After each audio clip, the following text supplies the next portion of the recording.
ஜனனி ஜன்ம சௌக்கியானாம் வர்தனி குலசம்பதாம் பதவி பூர்வ புண்ணியானாம் லிக்கியதே ஜன்ம பத்திரிகா நீலாஞ்சன சமாபாசம் ரவிபுத்திரம் யமாகிருஜம் சாயா மார்த்தாண்ட சம்போதம் தம் நமாமி சனீஸ்வரம் காகத்வஜாய வித்மஹே கட்கஹஸ்தாய திமஹே தன்னோ மந்த பிரஜோதயாத். உலகெங்கும் வாழக்கூடிய நெக்ஸ்ட் ஜென் நேயர்கள் அனைவருக்கும் வணக்கம். நான் உங்கள் டாக்டர் வி ராஜ்குமார் சிவாச்சாரியார் பேசுகிறேன். இந்த பதிவில் நாம் பார்க்கக்கூடியது 2026ஆம் ஆண்டு ஆங்கில புத்தாண்டு கழித்து மார்ச் மாதம், அதாவது 6ஆம் தேதி 3ஆம் மாதம் 2026 சனி மகா பயிற்சி. அதாவது வாக்கிய பஞ்சாங்க முறைப்படி திருநள்ளார் மற்றும் சனி பகவானுடைய ஆலயத்தின் பிரகாரப்படி விசுவாசு வருஷம் மாசி மாதம் 22ஆம் தேதி வெள்ளிக்கிழமை அன்னைக்கு 6/3/2026 நாழிகை 4:51 காலை 8:26 மணிக்கு புரட்டாதி நட்சத்திரம் 3ஆம் பாதம் கும்பராசியிலிருந்து புரட்டாதி நட்சத்திரம் 4ஆம் பாதம் மீனராசிக்கு சனி பகவான் சஞ்சரிக்கிறார், பிரவேசிக்கிறார். ஸோ இது சமயம் 12 ராசிகள்லாம் எப்படி இருக்குது அப்படிங்கிறத நம்ம பார்க்க போகிறோம். எந்தெந்த ராசிகள் கவனமாக இருக்க வேண்டும். அதாவது நம்ம ஆளுங்க என்ன பண்ணுவாங்கன்னா, சில நேரத்தில் கிரக கட்டங்கள் எப்படி தெரியுமா, நம்மளாக போய் வாயை கொடுத்து நம்மளாக போய் வம்பளை மாட்டிக்கிறது. அதாவது இந்த படத்துலலாம் காமெடியில் சொல்கிறாங்கல்ல, நீயா எப்படி ஆப்பை தேடி தேடி போய் உட்காந்துக்கிற அப்படின்னு சொல்லி கேட்குறாங்க இல்லையா, அந்த மாதிரி. அதனால் ஓரளவுக்காவது நம்ம எப்படி இருக்கணும், என்ன செய்யணும் அப்படிங்கிறத நம்ம பார்த்துக்கணும். ஆலயம் தொழுவது சாலவும் நன்று, கோயில் இல்லாத ஊரில் குடி இருக்காது. உனக்கு நேரம் கிடைக்கும்போது போய் ஒரு தடவையாவது கோயிலுக்கு போய்ட்டு தலைக்கு குளிச்சுட்டு கோயிலுக்கு போய் சுவாமி தரிசனம் பண்ணி ஓரளவுக்காவது அதாவது கொஞ்சமாவது நமக்கு புண்ணியம் இருக்கணும். அதாவது நான் இன்னொரு விஷயமும் நான் சிறப்பான ஒரே ஒரு விஷயம் நான் சொல்ல விரும்புகிறேன். இப்போ யாராவது கோயிலுக்கு உங்கள் வீட்டில் போகிறாங்கன்னு பாருங்கள், வச்சுக்கோங்களேன். யாராவது ஒருத்தர் உங்கள் வீட்டில் ஒரு 4-5 பேர் உங்கள் வீட்டில் இருக்கீங்க. இப்போ அம்மா கோயிலுக்கு போய்ட்டு வராங்க, அக்கா கோயிலுக்கு போய்ட்டு வராங்க. அவங்க வீட்டில் இருக்கிறவங்க என்ன தெரியுமா கேட்பாங்க, ஆமாம் எப்போ பார்த்தாலும் என்ன கோயிலுக்கு போயிட்டு வந்துட்டு இருக்க, கோயிலுக்கு போயிட்டு வந்து நீ என்னத்தை சாதிச்ச அப்படின்னா, உன்னுடைய கர்மம் அவ்வளவுதான், உனக்கு தெரிஞ்சது அவ்வளவுதான். இதே அவங்க கோயிலுக்கு போயிட்டு வரதுனால தான் அவங்களுக்கு சில விஷயங்களும் நல்லதா. ஆனால் நீ அவங்கள என்ன சொல்கிற, என்ன கோயிலுக்கு போயிட்டு வந்தால் என்ன சாதிச்சுட்ட, என்ன பண்ணிட்டா, உனக்கு என்ன பண்ணினது தெய்வம் அப்படின்னு உனக்கு தெரிஞ்சது அவ்வளோதான், உன்னுடைய கர்மம் அவ்வளவுதான், உனக்கு அவ்வளோதான் புத்தி, உனக்கு அவ்வளோதான், உனக்கு தெரியறதுக்கு உனக்கு வாய்ப்பு. அதுக்கு மேலே தெரிஞ்சிட்டா தான் நீ நன்னா இருப்பியே. அதனால் இந்த சனி பயிற்சி அப்படின்னும் பொழுது அட்லீஸ்ட் உன்னுடைய ராசி உனக்கு தெரிஞ்சதுன்னு என்ன அப்படிங்கிறத கேட்டு அதற்கு தகுந்தாற்போல் நீ பரிகாரம் செஞ்சுட்டு வந்தேன்னு சொன்னால் உன்னுடைய வாழ்க்கையில் மேலே மேலே நீ சிறப்பாக இருப்பாங்க. வாங்க மேஷ ராசிலேருந்து மீனராசிக்குள்ளே வீடியோக்குள்ளே போகலாம். விருச்சிக ராசி நேயர்களை 2026 மார்ச் மாதம் 6ஆம் தேதி வரக்கூடிய சனி பயிற்சி மிகப்பெரிய ஒரு மாற்றத்தை உண்டு செய்யும். மாற்றத்தின் தொடக்கம் அப்படின்னு கூட சொல்லலாம். இனி உங்களை யாராலும் கட்டுப்படுத்த முடியாது. ஓரளவுக்கு நீங்கள் பார்த்துக்கலாம், எதுவாக இருந்தாலும் செய்யலாம் அப்படிங்கிற அளவுக்கு இருக்கக்கூடிய நல்ல நேரம் வந்தாச்சு அப்படின்னு சொல்லலாம். விருச்சிக ராசிக்காரர்களுக்கு லைஃப் டிரான்ஸ்ஃபர்மேஷன்ஸ் பீரியட் அப்படின்னு கூட சொல்லலாம். சில பழைய பிரச்சனைகள் மீண்டும் மேடை ஏறலாம், கவனமாக இருங்க. ஆனால் இது அனைத்துக்கும் தீர்வு கிடைக்கும் நேரம். புதிய உயரத்தை எட்டும் விதியை கட்டமைக்கும் மாற்ற காலம் அப்படின்னு சொல்லலாம். ஸோ சில விஷயங்களில் நீங்கள் கவனமாக முன்னெடுத்து போனீங்கன்னா நல்லது. இல்லைன்னா பழைய பிரச்சனைகள்லாம் தேவையில்லாத பழைய பிரச்சனைகள், எல்லாம் முடிஞ்சு போன பிரச்சனைகளை திரும்ப கொண்டு வந்து என்ன பிரயோஜனம். ஆனால் அதை சில பேர் செய்யணும்னு நினைப்பாங்க.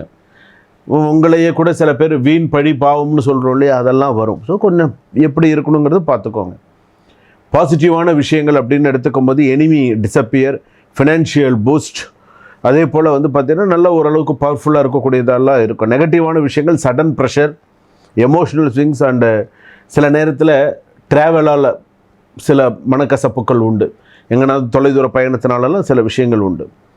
ஜாப் அன்எக்ஸ்பெக்டட் ரெஸ்பான்சிபிலிட்டிலாம் நிறையா உண்டு. ப்ரமோஷன்ஸ் பாசிபிலிட்டி எல்லாமே இருக்குது. ஸோ நிறைய நல்ல விஷயங்கள்லாம் நடக்கிறதுக்கான வாய்ப்புகள் இருக்குது. பிஸ்னஸில் ஹிடன் ப்ராஃபிட் இருக்குது. Secret enemies over come. So இதெல்லாம் இருக்குது.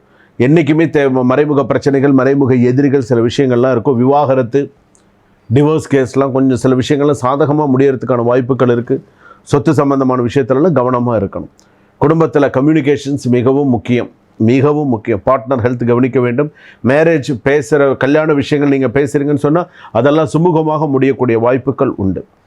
ரிலேஷன்ஷிப்பில் நல்ல ட்ரஸ்ட் பில்டிங் ஸ்டேஜும் உண்டு. பார்ட்னருக்கு மோர் டைம் கொடுக்கவும், கொஞ்சம் டைம் கொடுங்க.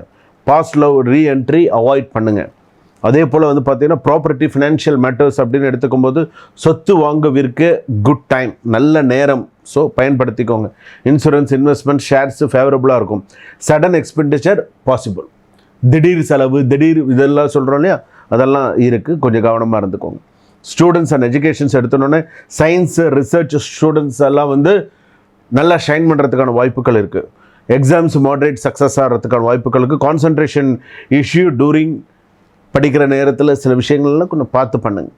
லீகல் இஷ்யூஸ்லாம் எடுத்தோன்னு சொன்னால் ப்ராப்பர்ட்டி கேஸ் கொஞ்சம் இழுவையில் தான் இருக்கும், கொஞ்சம் பார்த்து செய்யணும். ரொம்ப ஒரு பேஸ்ட் ஆன் நியூ கம்ப்ளைண்ட் எல்லாம் கொஞ்சம் இருக்குது, கொஞ்சம் பார்த்து பொறுமையாக செஞ்சுக்கோங்க. லோவர் பேக் பெயின் இருக்கிறதுக்கான வாய்ப்புகள் இருக்குது. ஹார்மோனி இம்பேலன்ஸ் இருக்கிறதுக்கான வாய்ப்பு இருக்குது. அன்சிட்டி, ஹீட் ரிலேட்டட் இஷ்யூலாம் இருக்கிறதுக்கான வாய்ப்புகள் இருக்குது. தோல் சம்பந்தமான பிரச்சனைகள் வரதுக்கான வாய்ப்புகள் இருக்குது.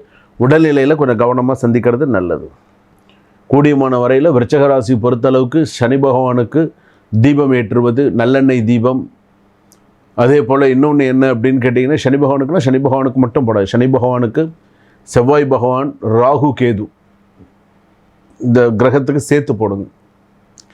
சேர்த்து ஒரு தீபம் ஏற்றினீங்க அப்படின்னு சொன்னால் நல்லது. குறைஞ்சபட்சம் ஒரு 3 நெய் தீபமாவது ஏற்றுங்க, போதும். இல்லைன்னு ஏற்றின்னு வந்தீங்க, சுவாமியை பிரதட்சணம் பண்ணி வந்தீங்க அப்படின்னு சொன்னது நல்லது. கூடியமான வரைக்கும் கருப்பு வஸ்திரம் கருப்பு வேஷ்டி தானம் கொடுக்கறது நல்லது. சனி வந்து பார்த்தீங்க சோதனை கொடுத்தாலும் விருச்சிகத்தின் உள்ளார்ந்த தீயை தாண்டி மறைத்த ஒரு சக்தியை வெளியில் கொண்டு வரும். ஸோ விருச்சிக ராசி பொறுத்தளவுக்கு சனியுடைய ஒரு சில விஷயங்கள், சனி பகவானுடைய சில நல்ல விஷயங்கள் அப்படின்னு எடுத்துக்கும்போது சில பாசிட்டிவான நிறைய நல்ல விஷயங்கள்லாம் நடக்கும். வண்டி வாகனங்களை கவனமாக போங்க. அப்ராட் சான்சஸ்லாம் வரும். கொடுக்கல் வாங்கல் விஷயத்துலலாம் கவனமாக இருங்க. தேவையில்லாத அவப்பெயர் உண்டு பண்ணுவாங்க. ஸோ கொஞ்சம் பார்த்து நிதானித்து செய்யுங்க எது செஞ்சாலும். பேரண்ட்ஸோட மெடிக்கல் எக்ஸ்பென்சிவ் அதிகமாகிறதுக்கான வாய்ப்புகள் இருக்குது. சிவன் டெம்பிள் ஒரு அம்மன் டெம்பிள் போயிட்டு வாங்க. நிறைய நல்ல விஷயங்கள்லாம் நடக்கும். குலதெய்வ வழிபாடு முக்கியமாக பண்ணுங்க, அப்போ இன்னும் சிறப்பாக இருக்கும். சனி பகவான் கோயிலுக்கு போகிறது தவறாமல் ஒரு பழக்கம் வச்சுக்கோங்க, சரிங்களா? உங்களுக்கான சில விஷயங்கள் அப்படின்னு எடுத்துக்கும்போது 80% மேலே நல்லா இருக்குது. கவனமாக இருங்க. சுபம், வாழ்க வளமுடன். இதுவரையில் நாம் பார்த்தது 2026ஆம் ஆண்டு சனி பெயர்ச்சி பொது பலன்கள்.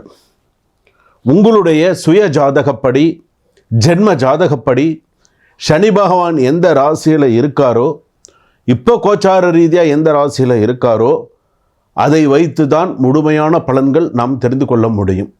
நான் இப்போ சொல்லியிருக்கிறது முழுக்க பொது பலன்கள். சில பேருக்கு இந்த பொது பலன்களே ஃபுல்லாக பழிக்கும். எப்படி இருக்கும் என்ன ஏதுங்கிறதெல்லாம் சில பேருக்கு பழிக்கும்.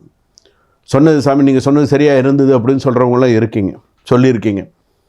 அது சமயம் நம்ம வந்து கீழே டிஸ்கிரிப்ஷனில் நம்பர் கொடுத்துருக்காங்க. இந்த நம்பருக்கு ஃபோன் பண்ணி எப்போ நீங்கள் ஓய்வாக இருக்கீங்களோ, நீங்கள் குடும்பத்தில் ஒரு 10 நிமிஷம் நான் ஓய்வாக இருக்கேன், ஒரு அரை மணி நேரம் நான் ஓய்வாக இருக்கேன், இந்த நேரத்தில் நான் என்னுடைய ஜாதகத்தை தெரிந்துட்டால் நான் சாமிக்கிட்ட குருஜிக்கிட்ட நான் பேசினா என்னுடைய ஜாதகத்தை படி நான் சில விஷயங்கள் நான் தெரிஞ்சுக்க முடியும் அப்படின்னு நீங்கள் நினச்சிங்கன்னா அந்த நேரத்தை பயன்படுத்தி டிஸ்கிரிப்ஷனில் நம்பர் இருக்குது. என் கூட நீங்கள் பேசலாம். உங்களுடைய ஜாதகத்தை பற்றி நீங்கள் பேசலாம், தெரிஞ்சுக்கலாம். அடுத்து என்ன செய்யணுங்கிறத தெரிஞ்சுக்கலாம். ஸோ உங்களுக்கு எல்லாமே நல்லபடியாக நடக்கும், சரிங்களா? சுபம், வாழ்க வளமுடன்.